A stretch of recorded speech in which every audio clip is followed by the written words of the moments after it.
जय हिंद दोस्तों। आशा करते हैं आप लोग काफ़ी अच्छे होंगे। आप लोग अपने लक्ष्य के प्रति दृढ़ संकल्प होकर एकदम मेहनत से लगे होंगे और भगवान से दुआ करते हैं आप लोग को अपने लक्ष्य ज़रूर हासिल होगी। बस आप लोग अच्छे से मेहनत करते रहिए, ठीक है?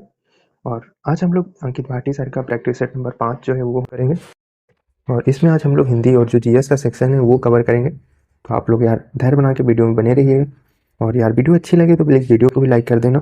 और हमने पॉलिटी की एक मैराथन वीडियो डाली है, तो यार उसको ज़रूर आप लोग देखिए और अपना कमेंट करके ज़रूर बताइए कि वो वीडियो कैसी लगेगी। आपका यार एक पॉजिटिव कमेंट जो है ना बहुत हम लोग को मोटिवेशन देता है। तो यार प्लीज़ अपना कमेंट ज़रूर करिए, है ना, एक कमेंट ज़रूर डाल दिया करिए। ठीक, चलिए स्टार्ट करते हैं हम लोग। इसका पहला क्वेश्चन हमसे क्या पूछा है, तो हम लोग सामान्य ज्ञान से स्टार्ट करेंगे और पहला क्वेश्चन पूछा है हमारा, भारत में प्रथम पंचवर्षीय योजना किस वर्ष शुरू हुई। तो भारत में पंचवर्षीय योजना जो शुरू हुई थी वह पहली कब शुरू हुई थी, तो 1951 में शुरू हुई थी। तो ऑप्शन बी जो होगा हमारा इस क्वेश्चन का राइट आंसर हो जाएगा। आगे बढ़ते हैं, अगला क्वेश्चन क्या दिया है हमारा, कंगारू किस देश का राष्ट्रीय प्रतीक है। तो आप लोग क्रिकेट तो देखते होंगे, क्रिकेट में कंगारुओं का टीम, कंगारू टीम किसको कहा जाता है, तो ऑस्ट्रेलिया को कहा जाता है। तो इसी देश का राष्ट्रीय प्रतीक है हमारा। ऑप्शन डी जो होगा इस क्वेश्चन का राइट आंसर हो जाएगा। आगे बढ़ते हैं, अगला क्वेश्चन क्या दिया है, कौन सा प्राधिकरण या प्राधिकारी भारत के उपराष्ट्रपति के चुनाव की प्रक्रिया का संचालन करता है। तो यह जो है आपका किस मतलब प्राधिकरण के द्वारा, प्राधिकारी के द्वारा या प्राधिकरण के द्वारा चुनाव प्रक्रिया का संचालन किया जाता है। तो जो भारत का चुनाव आयोग होता है उसके तहत इसका किया जाता है। ऑप्शन ए जो होगा इसका राइट आंसर हो जाएगा। आगे बढ़ते हैं, अगला क्वेश्चन क्या है हमारा, केंद्र और राज्य के बीच विधायी विषयों के वितरण के बारे में निम्न में कौन सा कथन सही है हमको बताना है, ठीक है।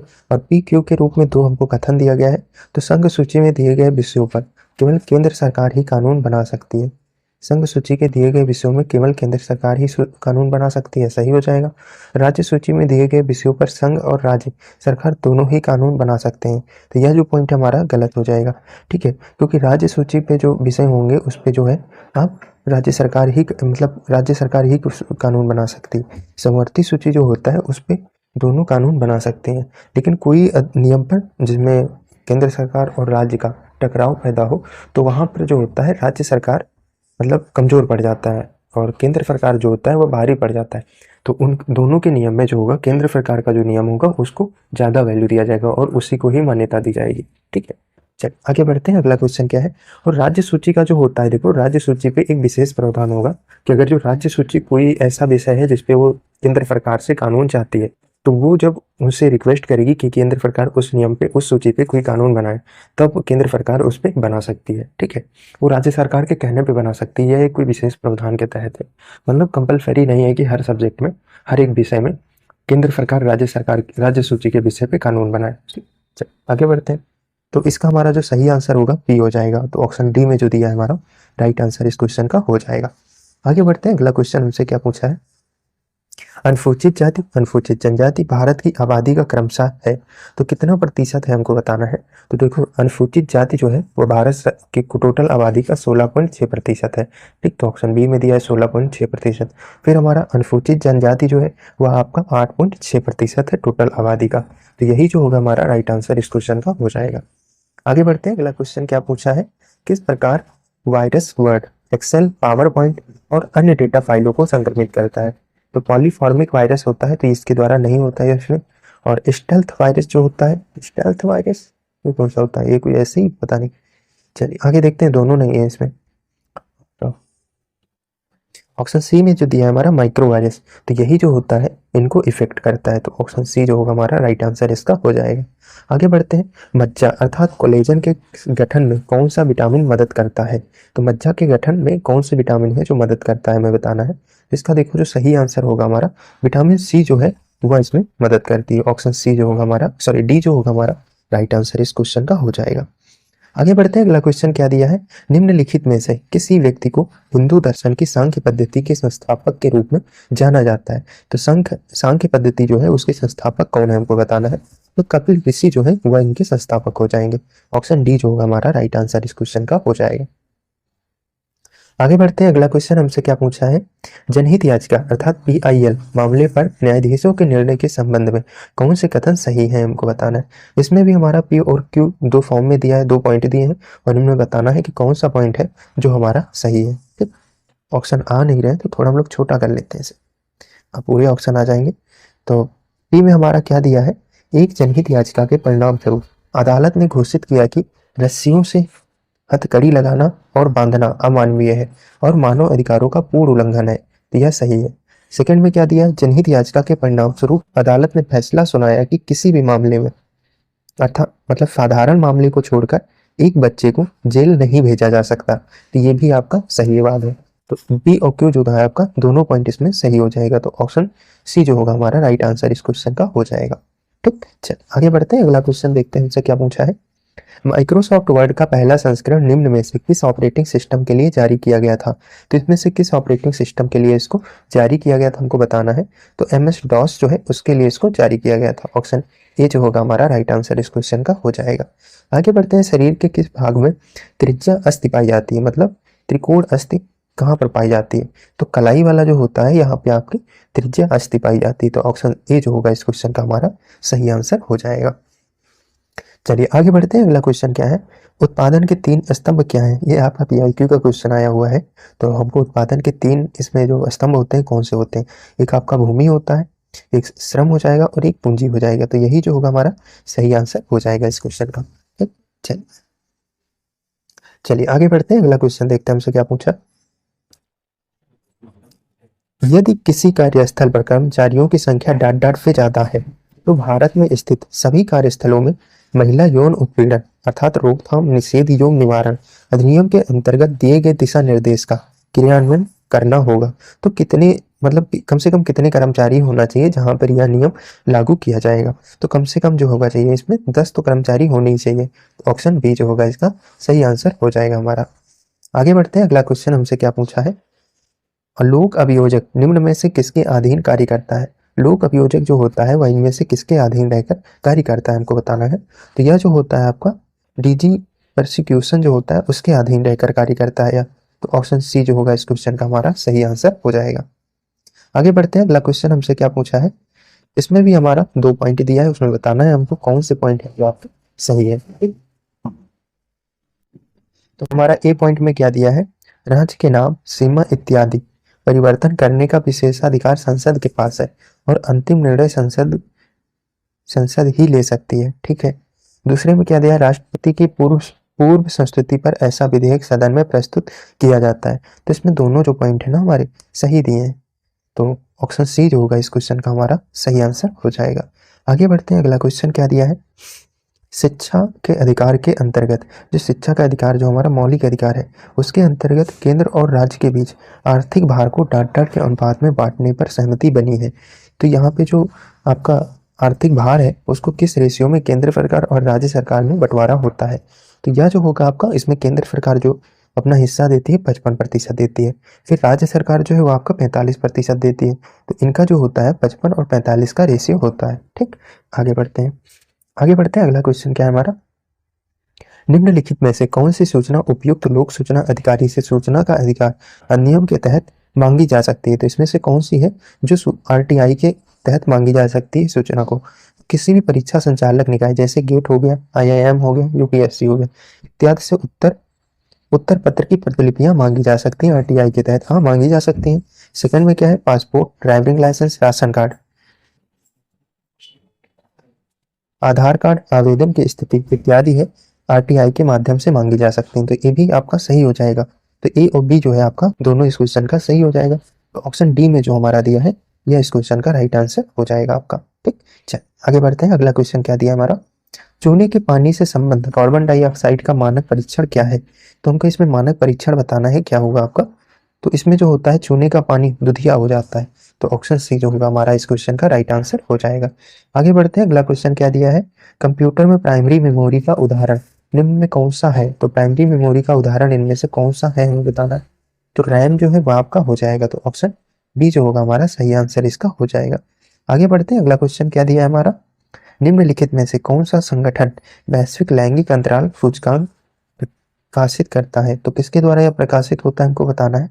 तो विश्व आर्थिक मंच जो है उस संस्था के द्वारा इस रिपोर्ट को जारी किया जाता है, ऑप्शन सी जो होगा हमारा सही आंसर इस क्वेश्चन का हो जाएगा। आगे बढ़ते हैं, अगला क्वेश्चन हमसे क्या पूछा है, राष्ट्रीय कृषि और ग्रामीण विकास बैंक का मुख्यालय कहाँ स्थित है, तो इसका हमको मुख्यालय बताना है कहाँ पे स्थित है। अर्थात नाबार्ड का हमको मुख्यालय बताना है, तो इसका जो मुख्यालय है मुंबई में स्थित है। ऑप्शन डी जो होगा हमारा राइट आंसर इसका हो जाएगा।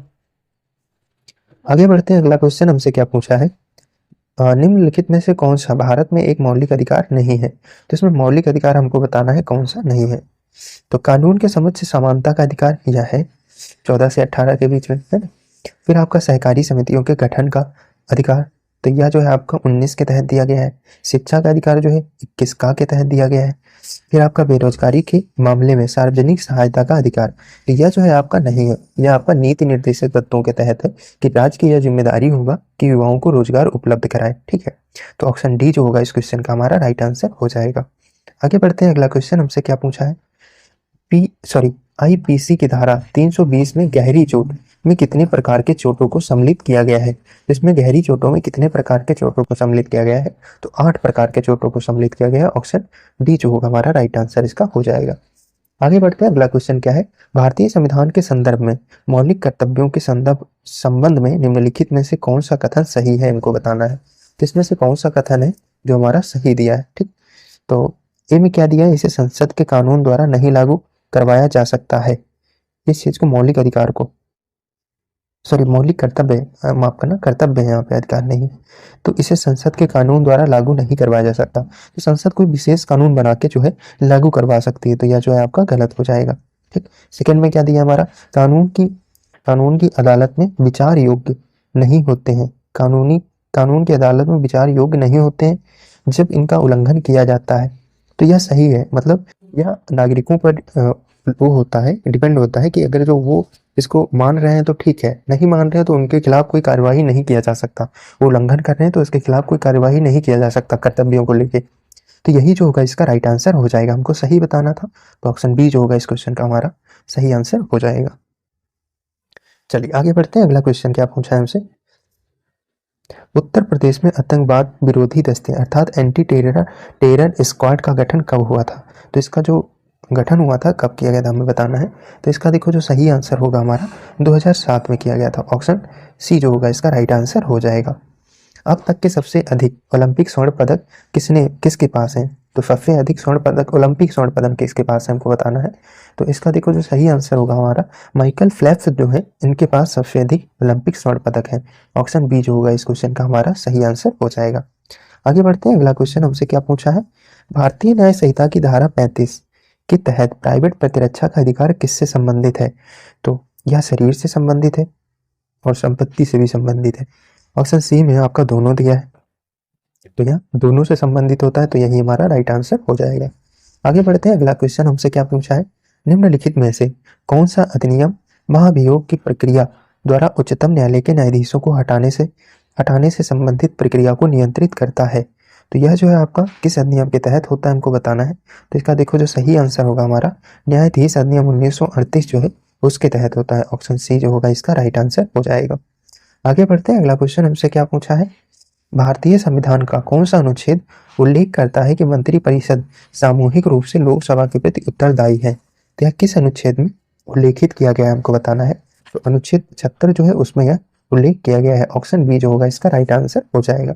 आगे बढ़ते हैं, अगला क्वेश्चन हमसे क्या पूछा है, भारतीय दंड संहिता आईपीसी की धारा 53 किस विषय से संबंधित है। तो यह किस विषय से संबंधित है, तो यह आपका दंड से संबंधित है। ऑप्शन डी जो होगा हमारा राइट आंसर इसका हो जाएगा।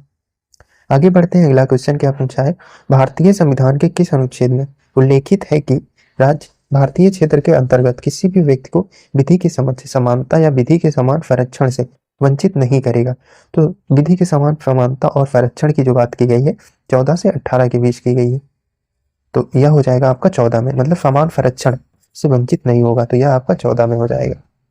मतलब समानता की बात की गई है ना, तो अनुच्छेद 14 से 18 के बीच की गई है। चल आगे बढ़ते हैं, अगला क्वेश्चन क्या है हमारा,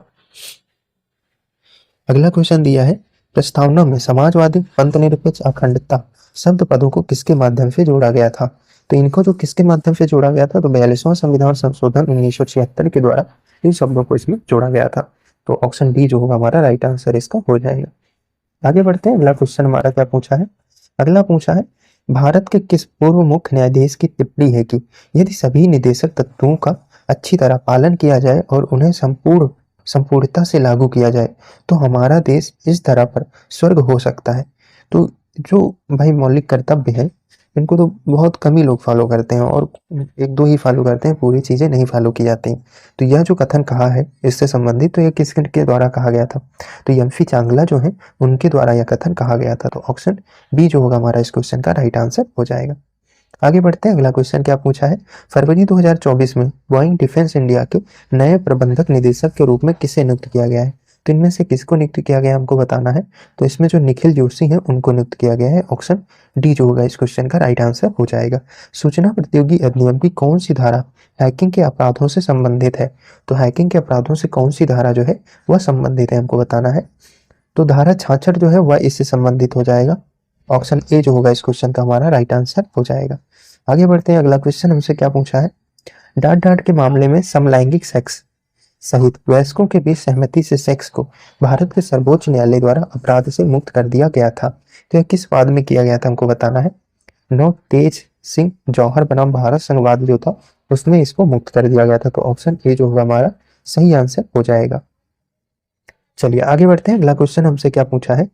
संविधान के अनुच्छेद डाट डाट के तहत सर्वोच्च न्यायालय में और संविधान के अनुच्छेद डाट डाट के तहत किसी राज्य के उच्च न्यायालय की जनहित याचिका दायर की जा सकती है। तो यह किस अनुच्छेद के तहत की जा सकती है? तो 32 और 226 के तहत जो है जनहित याचिका दायर की जा सकती है। ऑप्शन बी जो होगा हमारा राइट आंसर इसका हो जाएगा। चलिए आगे बढ़ते हैं, अगला क्वेश्चन हमसे क्या पूछा है? निम्नलिखित में से कौन सा मामला भारत सरकार के नियंत्रण एवं महालेखा परीक्षक की जांच पड़ताल की वजह से विवादों में नहीं आया? तो इसमें से कौन सा वाद था जो विवादों में नहीं आया था हमको बताना है। ठीक, तो इसका देखो जो सही आंसर जो होगा हमारा, कोयला खान आवंटन ये विवादों में रहा था काफी दिन तक। विस्फोट से तोप मामला इसमें भी घोटाला से संबंधित बहुत दिन विवादों में रहा। सत्यम कंप्यूटर्स मामला जो है यह नहीं रहा था। तो यह क्वेश्चन के हिसाब से जो राइट आंसर होगा हमारा ऑप्शन सी हो जाएगा। तो जी स्पेक्ट्रम मामला है तो काफी फेमस है, काफी लोग जानते हैं इसके बारे में, तो यह भी आपका सही हो जाएगा। मतलब ऑप्शन के हिसाब से जो सही होगा हमारा सी होगा, लेकिन ऐसे जो है आपके तीनों मामला सही है। सीएजी के जो रिपोर्ट के हिसाब से तीनों काफी न्यूज में रहे थे ये मामला। चलिए आगे बढ़ते हैं, अगला क्वेश्चन हमसे क्या पूछा है? संविधान सभा से जुड़े निम्नलिखित घटनाओं को उनके कालक्रम के अनुसार अनुसार लिखें। सबसे पहले घटित घटना से शुरू करके सबसे अंत में घटित घटना तक इसको हमको लिखना है। तो ए में क्या दिया है हमारा? उद्देश्य संकल्प सर्वसम्मति से अंगीकृत हुआ था। सेकंड में क्या दिया है? राष्ट्रध्वज अंगीकृत हुआ था। फिर आपका संविधान को संविधान सभा द्वारा पारित स्वीकृत किया गया था। ठीक है, जनगण मन राष्ट्रगान के रूप में अंगीकृत किया गया था। तो ए बी सी डी होगा इसका सही सीक्वेंस हो जाएगा, ऑप्शन ए। ठीक, चलिए आगे बढ़ते हैं। क्रिकेट के वर्ल्ड चैंपियनशिप ऑफ लीजेंड्स 2024 का खिताब किस टीम ने जीता था? तो 2024 का जो खिताब था वो आपका भारत के द्वारा जीता गया था। ऑप्शन डी जो होगा इस क्वेश्चन का राइट आंसर हो जाएगा। अब हमारा जो हिंदी से क्वेश्चन आए हुए हैं वो हम लोग देखेंगे। जीएस का जो सेक्शन था वो हम लोग कवर कर लिए। तो हम हिंदी का पहला क्वेश्चन हमसे क्या पूछा है? इनमें से कौन सा शब्द भूगोल का विलोम है? तो भूगोल का खगोल हो जाएगा हमारा। तो ऑप्शन डी में जो दिया है इसका राइट आंसर हो जाएगा। किसका उच्चारण स्थान दंत है? तो दंत इसमें कौन सा हो जाएगा? तो ना जो है ये आपका दंत उच्चारण होता है उसका। तो ऑप्शन बी जो होगा इस क्वेश्चन का राइट आंसर हो जाएगा। अगला क्वेश्चन क्या है हमसे पूछा है? निम्नलिखित में से कौन सा शब्द अर्थ से जुड़ा हुआ नहीं है? तो अर्थ से जुड़ा हुआ शब्द नहीं हमको बताना है। तो देखो इससे धन जुड़ा होता है आपका, है ना। हेतु हेतु भी जुड़ा होगा आपका, प्रयोजन ये भी जुड़ा होगा, लेकिन जो चेष्टा होता है यह इससे नहीं जुड़ा होता है। ठीक, तो इसका देखो जो सही आंसर होगा हमारा वो आपका ऑप्शन सी हो जाएगा। अगला क्वेश्चन क्या पूछा है? इनमें से हार की जीत कहानी के कहानीकार कौन है? तो हार का जीत जो कहानी है यह किसके द्वारा लिखी गई है हमको बताना है। तो इसका देखो जो राइट आंसर हो जाएगा वह हो जाएंगे कौन है? कमलेश्वर, कमलेश्वर हो जाएंगे। ठीक है, ऑप्शन सी जो होगा इसका राइट आंसर हो जाएगा। आगे बढ़ते हैं, अगला क्वेश्चन क्या दिया है? इनमें से कौन सा प्रकार वर्तमान काल का नहीं है? तो इसमें से कौन सा काल जो है वर्तमान काल का नहीं होता है? ठीक, तो इसका देखो जो, एक मिनट भाई माफ करना, हमने इसको गलत बताया है आपको। हार की जीती जो कहानी है वह आपकी कमलेश्वर की नहीं है, ये आपकी सुदर्शन की हो जाएगी। ठीक है, इसके लिए माफी चाहते हैं, ये सुदर्शन हो जाएगा, ऑप्शन डी। चलिए आगे बढ़ते हैं, अगला क्वेश्चन क्या है? इनमें से कौन सा प्रकार वर्तमान काल का नहीं है हमको बताना है। तो कौन सा प्रकार जो है वर्तमान काल का नहीं है? ठीक है, तो असन्नी भूत जो है ये आपका वर्तमान काल का प्रकार नहीं होगा। ठीक है, ऑप्शन सी जो होगा इसका राइट आंसर हो जाएगा हमारा। आगे बढ़ते हैं, अगला क्वेश्चन हमसे क्या पूछा है, पार्थिव शब्द का सही उपयुक्त क्या होगा। तो इसका पार्थिव शब्द का जो हमको उपयुक्त वाक्य बताना है क्या होगा, तो जिसका संबंध पृथ्वी से होता है उसको पार्थिव कहा जाता है। ऑप्शन डी जो होगा हमारा राइट आंसर इस क्वेश्चन का हो जाएगा। ठीक, चलिए आगे बढ़ते हैं। अगला क्वेश्चन क्या पूछा है, अब हमारा पैराग्राफ दिया है और पैराग्राफ से हमारे 47, 48, 49 क्वेश्चन जो है वो हमको इनसे सॉल्व करने हैं। ठीक, तो हम लोग पैराग्राफ पढ़ते हैं एक बार क्या है। तो पैराग्राफ में दिया है, निकम्मे रहकर मनुष्य की चिंतन शक्ति थक गई है, बिस्तरों और आसनों पर सोते सोते मन के घोड़े हार गए हैं। ये जो पैराग्राफ है यार, ये हमने उसमें करवाया है, आपको जो 51 अंक प्रैक्टिस सेट है उसमें ये पैराग्राफ हमने करवाया है, वही पैराग्राफ यहाँ पे भी है। सारा जीवन रस निचुड़ चुका है, स्वप्न पुराने हो चुके हैं, आजकल कविता में नयापन नहीं, उसमें पुराने जमाने के पूरा पुनरावृत्ति मात्र है, इस नकल में असल की पवित्रता का अभाव है। अब तो एक नए प्रकार की कला कौशलता पूर्वक संगीत सहित संसार में प्रचलित होने वाला है। यदि वह न यदि वह यदि वह न प्रचलित हुआ तो मशीनों के पहियों के नीचे दबकर हमें मरा समझिए। यह नया साहित्य मजदूरों के हृदय से निकलेगा, उन मजदूरों के कंठ से यह नई कविता निकलेगी जो अपने जीवन आनंद के साथ खेत के मेड़ों का, कपड़ों के धागों का, जूते के टाँकों का और लकड़ी के रंगों का भेद दूर करेंगे। ठीक, आगे बढ़ते हैं। नंगे हुए बेजुबान कवि जब, सॉरी माफ करना भाई, नंगे सर और पांव धूल से पिटे हुए और कीचड़ से रंगे हुए बेजुबान कवि जब जंगल की लकड़ी लकड़ी काटेंगे, तब लकड़ी काटने के शब्द इनके असभ्य स्वरों से मिश्रित होकर वायुयान पर चढ़ दसों दिशाओं में ऐसे अद्भुत गान करेंगे कि भविष्य की कलांताओं के लिए वही ध्रुपद और मल्हार का काम देंगे। कला रूपी धर्म तभी वृद्धि होगा, तभी नए कवि पैदा होंगे, तभी नए औलैया उद्भव होंगे, परंतु ये सब के सब मजदूरी के दूध से पलेंगे। शुद्धाचरण, सभ्यता और कविता आदि के फूल इन्हीं ऋषियों के उद्यान में प्रफुल्लित होंगे। तब हमको बताना है इससे जो क्वेश्चन है वो क्या हो जाएंगे। तो उपयुक्त गद्यांश के अनुसार कविता में नवीन विषयों के अभाव का मुख्य कारण क्या बताया है। तो इसमें नवीन कारण जो बताया है वह श्रमहीन की स्थिति ने मनुष्य की चिंतन शक्ति जो है वह छीड़ कर दी है। तो ऑप्शन बी जो होगा राइट आंसर इसका हो जाएगा। आगे बढ़ते हैं। उपयुक्त गद्यांश के अनुसार यदि संगीत नवीन साहित्य संसार में प्रचलित नहीं हुआ तो मनुष्य पर क्या प्रभाव पड़ेगा। तो मनुष्य पर क्या प्रभाव पड़ेगा हमको बताना है। तो वह मशीनों का गुलाम बनकर रह जाएगा, यही इस पर प्रभाव पड़ेगा। ऑप्शन डी जो होगा इसका राइट आंसर हो जाएगा। मनुष्य का चिंतन शक्ति क्यों थक गई है। तो इसका चिंतन थक जो शक्ति है वह क्यों थक गई है, तो निकम्मे रहने की वजह से थक गई है, क्योंकि वह आलीशान महलों में रहता है और बढ़िया बिस्तरों पे सोता है ना, तो उसको इसीलिए वो क्या है थक गई है चिंतन शक्ति। मतलब कवि का ऐसा कहना है, मेरा कहना नहीं है। अगला क्वेश्चन क्या है, शिक्षक संज्ञा का कौन सा प्रकार है हमको बताना है। शिक्षक जो होता है वह आपका जातिवाचक है। ऑप्शन बी जो होगा राइट आंसर हो जाएगा हमारा। आगे बढ़ते हैं। वे आम के पेड़ हैं, इस वाक्य में अधोरेखित शब्द के सर्वनाम का प्रकार लिखना है। ठीक है, तो इसका देखो जो सही आंसर जो हो जाएगा वो आपका निश्चयवाचक सर्वनाम हो जाएगा। ऑप्शन ए जो होगा इसका राइट आंसर हो जाएगा। आगे बढ़ते हैं। अगला क्वेश्चन क्या पूछा है, आप मियाँ जी मांगते द्वार खड़े दरवेश। तो इस आप मियाँ जी मांगते द्वार खड़े दरवेश इस लोकोक्ति का हमको सही अर्थ बताना है। तो किसी निर्धन के घर पर भिखारियों की भीड़ होना, यही जो होगा इसका राइट आंसर हो जाएगा। आगे बढ़ते हैं।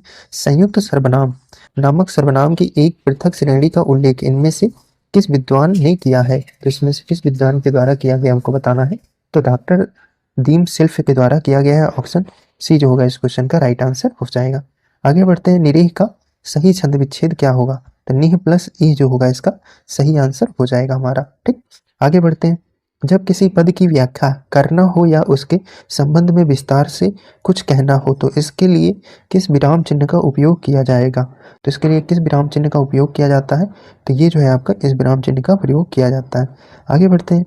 इनमें से किस शब्द की वर्तनी शुद्ध है हमको बताना है। तो आधा जा आधा जा, दो बार आधा जा होता है। ऑप्शन बी में जो होगा उज्ज्वल में ये आपका सही हो जाएगा। आगे बढ़ते हैं। अलंकार अलंकार के संदर्भ में इनमें से कौन सा कथन सही है हमको बताना है। तो इसमें दिया है आपका तत्पार्य मात्र से, मात्र के भेद से शब्दों और अर्थों दोनों के पुनरावृत्ति के को लटानुप्रास कहते हैं। ठीक है, आपका श्लिष्ट पदों के अनेक अर्थों का कथन श्लेष अलंकार कहलाता है। ये भी सही हो गया। भिन्नार्थक भिन्नार्थ अर्थार्थ निर्थार्थ निरार्थक स्वरव्यंजन समुदाय की आवृत्ति को यमक अलंकार कहते हैं। बड़ा क्लिष्ट भाषा इन्होंने प्रयोग किया है यहाँ पे। तो इसका जो होगा आपका तीनों जो होगा सही इसमें प्रयोग किया गया, ऑप्शन डी जो होगा राइट आंसर हो जाएगा। आगे बढ़ते हैं, इनमें स्त्रीलिंग शब्द कौन सी है हमको बताना है। तो व्याख्या जो है आपका स्त्रीलिंग शब्द हो जाएगी, ठीक है। तो ऑप्शन डी जो होगा इस क्वेश्चन का सही आंसर हो जाएगा हमारा। चल आगे बढ़ते हैं, मिनट्स का हिंदी पर्याय इनमें से क्या होता है हमको बताना है। तो मिनट्स का हिंदी पर्याय जो होता है कार्यवृत्त होता है। ऑप्शन सी जो होगा इस क्वेश्चन का राइट आंसर हो जाएगा। इनमें से कौन सा शब्द कनक का अर्थ नहीं है। तो कनक का देखो धतूरा भी होता है, सोना भी होता है और खजूर भी होता है, लेकिन केस नहीं होता है। ऑप्शन डी जो होगा इसका राइट आंसर हो जाएगा हमारा। आगे बढ़ते हैं, इसमें से विस्मय बोधक चिन्ह कौन सा है। तो ऑप्शन बी में जो दिया है आपका विस्मय बोधक चिन्ह हो जाएगा। आगे बढ़ते हैं, अगला क्वेश्चन क्या पूछ रहा है हमसे, इनमें से किस शब्द का प्रयोग हमेशा बहुवचन में होता है। तो किसका प्रयोग जो है बहुवचन में किया जाता है हमको बताना है। तो ऊंट जो है इसका प्रयोग हमेशा बहुवचन में किया जाता है। आगे बढ़ते हैं, अगला क्वेश्चन क्या है, जिसकी गहराई का पता ना लग सके वाक्यांश के लिए एक शब्द होगा। तो जिसकी गहराई का पता ना लग सके उसके लिए क्या होता है, अगाध शब्द का प्रयोग किया जाता है। ऑप्शन ए जो होगा राइट आंसर हो जाएगा हमारा। आगे बढ़ते हैं, इनमें से निश्चयवाचक सर्वनाम का उदाहरण क्या है। तो इनमें से निश्चयवाचक ऑप्शन बी में जो दिया है आपका यह आपका निश्चयवाचक का उदाहरण हो जाएगा। आगे बढ़ते हैं, समास के संदर्भ में इनमें से कौन सा कथन सही है हमको बताना है। तो आपका इसमें देखो क्या दिया है, ऑप्शन ए में द्वंद्व समास में सभी पद प्रधान होते हैं, ठीक है, ये आपका सही है। और जिस कर्मधारय का पूर्व पद संख्या बोधक हो वह द्विकर्मधारय समास कहलाता है, ये भी आपका सही है। तत्पुरुष समास के साधारणतः प्रथम पद विशेषण और द्वितीय पद विशेष्य होते हैं, ये भी आपका सही है। तो ऑप्शन डी जो है आपका सही जो कथन है सारे इसमें हो जाएंगे, ठीक। चलिए आगे बढ़ते हैं, अगला क्वेश्चन क्या पूछा है, देश वेश कलेश भेष इन चारों में कितने स्त्रीलिंग शब्द हो जाएंगे। तो इसमें हमको स्त्रीलिंग शब्द बताना है कितने प्रयोग हुए हैं। तो इसमें से एक भी नहीं हुए हैं, ये सारे जो देश हो गया, वेश हो गया, क्लेश हो गया, भेष हो गया, ये जो है सारे आपके पुल्लिंग शब्द होते हैं। ऑप्शन मतलब सॉरी पुल्लिंग होते हैं, और लेकिन स्त्रीलिंग पूछा है तो स्त्रीलिंग 0 हो जाएंगे। व्याघ्र शब्द का हमको तद्भव बताना है। तो व्याघ्र जो होता है बाघ का तत्सम होता है, ठीक। चलिए आगे बढ़ते हैं, अगला क्वेश्चन क्या है, मैं परीक्षा लिख चुका था इस वाक्य में क्रिया किस काल का बोध करा रही है। तो क्रिया जो है वह किस काल का बोध करा रही है हमको बताना है। तो पूर्व भूतकाल का बोध करा रही है। ऑप्शन ए जो होगा इसका राइट आंसर हो जाएगा। सिंधी भाषा का विकास किस अपभ्रंश से हुआ है। तो सिंधी भाषा का जो विकास हुआ है ब्रांच भाषा से हुआ है। ऑप्शन डी जो होगा इसका राइट आंसर हो जाएगा हमारा। चलिए आगे बढ़ते हैं, अगला क्वेश्चन क्या पूछा है हमसे, किस बोली में नि पर सर्ग लगाया जाता है। तो इसमें से किस बोली में नि पर सर्ग लगाया जाता है। तो खड़ी बोली जो होता है उसमें लगाया जाता है। ऑप्शन बी जो होगा इसका राइट आंसर हो जाएगा। ब्राह्मण के संस्थापक सॉरी ब्राह्मण के संपादक कौन थे। तो ब्राह्मण के संपादक हमको बताना है कौन है इनमें से। तो प्रताप नारायण मिश्र के द्वारा इसका संपादन किया गया है। तो ऑप्शन ए जो होगा हमारा सही आंसर इस क्वेश्चन का हो जाएगा। आगे बढ़ते हैं, उसने अपने भाई को पढ़ाया इस वाक्य में वाच्य का कौन सा प्रकार है। तो कृतवाच्य हो जाएगा इनमें। ऑप्शन सी जो होगा इस क्वेश्चन का राइट आंसर हो जाएगा। इनमें से कौन सा शब्द कमल का पर्यायवाची शब्द नहीं है। देखो लेखनी जो होता है आपका कलम का होता है ना कि कमल का। और नीरज जो है वो आपका कमल का होता है, ठीक है। जलद भी होता है और सरोज भी होता है।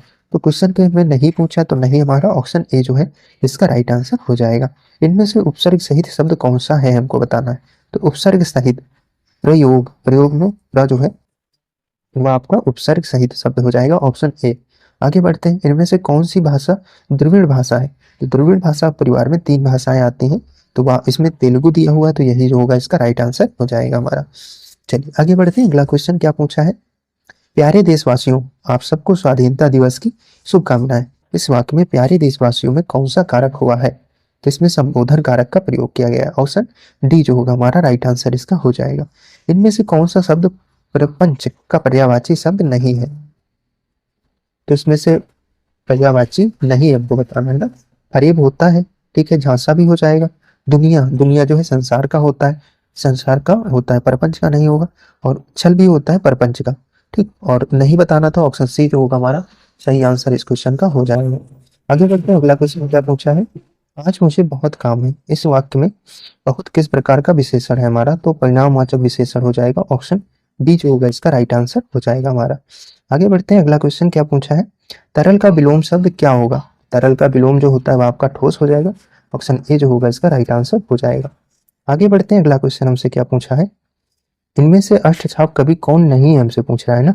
तो आपके नंददास हो गए, नाभादास जो होते हैं, और सूरदास, ये जो है आपके तीनों जो है अष्टछाप कवि हो जाएंगे, लेकिन कृष्णदास जो है ये आपके अष्टछाप कवि में नहीं आते हैं। तो इसका जो सही आंसर होगा हमारा ऑप्शन डी हो जाएगा, ठीक। और यह सीरीज हम लोग यहीं पर समाप्त करते हैं, जल्दी मिलेंगे नेक्स्ट वीडियो में, तब तक के लिए जय हिंद। आगे की जो इसमें क्वेश्चन है गणित और रीजनिंग वाले, वो आप लोग खुद सॉल्व कर लीजिएगा, और इसका पीडीएफ हम टोटल आपको टेलीग्राम पे डाल देंगे, ठीक। जल्दी मिलेंगे नेक्स्ट वीडियो में, तब तक के लिए जय हिंद। अच्छे से पढ़ते रहिए और अपना ध्यान भी रखिए।